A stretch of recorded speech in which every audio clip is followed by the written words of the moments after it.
रजिया सुल्तान सुल्तान रजिया योग्य पिता इल्तुतमिश की योग्य पुत्री थी। वह मध्य युग की आदित्य स्त्री थी। व्यक्तिगत रूप से उसने भारत में पहली बार स्त्री के संबंध में इस्लाम की परंपराओं का उल्लंघन भी किया।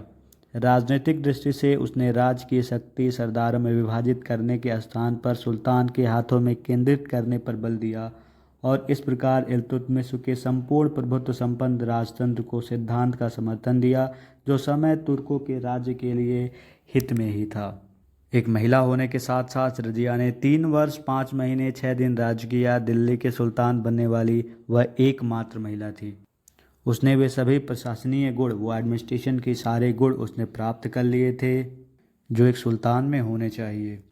लेकिन जैसे हर एडमिनिस्ट्रेशन में कोई ना कोई किसी से जलने वाला होता है, उसी तरह से कुछ कट्टरपंथी रजिया से भी जलने वाले थे। और अगर इतिहासकारों की माने तो रजिया के असफलता का मुख्य कारण स्त्री होना भी बताया गया है। आधुनिक इतिहासकारों का मानना है कि निसंदेह रजिया स्त्री थी, परंतु यह उसके विरोधियों द्वारा उसे नष्ट करने का एक बहाना भी था। सुल्तान रजिया ने स्त्री होकर भी स्त्री होने का किसी दुर्बलता का परिचय नहीं दिया। वह योग्य, शिक्षित, दयालु, कर्तव्यपरायण, साहसी, कुशल और योग्य सेनापति की तरह काम करती थी।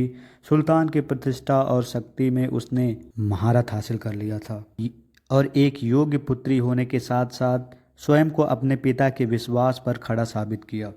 रजिया का अपने भाई के विरुद्ध शासन प्राप्त करने का प्रयत्न उसकी सुरक्षा और अधिकार की पूर्ति के अनुकूल था। रजिया कौशल और कूटनीति की दृष्टि से सर्वश्रेष्ठ थी। विद्रोह, सरदारों में फूट डालकर उस पर राज करना, उनको परास्त करना, ये सारे गुण रजिया ने सीख लिए थे। रजिया एक कर्म सैनिक और योग्य सेनापति भी थी। वह प्रत्येक उत्तरदायित्व स्वयं को उठाना चाहती थी और स्वयं के लिए तैयार रहना चाहती थी। उसने प्रत्येक महत्वपूर्ण युद्ध में सेना का संचालन स्वयं ही किया।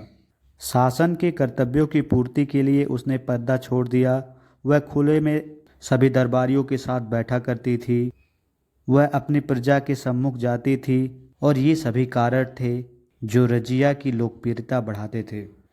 3 वर्ष तक वह अपने उद्देश्य पूर्ति करने में सफल रही। उसने अपने राज्य के सीमाओं की सुरक्षा के तौर पर विरोधी तुर्क गुलामों, सरदारों को अपने अधीन रखा। उसकी यह मुख्य विशेषता यह थी कि उसने तुर्क अमीरों की सहायता के शासन नहीं किया, परंतु इसी के साथ साथ वह तुर्की अमीरों की शक्ति को तोड़ ना सकी और अंत में तमाम परतंत्र का शिकार हो गई। अगर इतिहासकारों की माने तो इतिहासकारों का मानना है कि वह इल्तुतमिश के उत्तराधिकारियों में सर्वश्रेष्ठ थी और एक महिला के रूप में 3 वर्षों तक उसने राज किया और श्रेष्ठ सुल्तान के रूप में उभर कर इतिहास के सामने आई।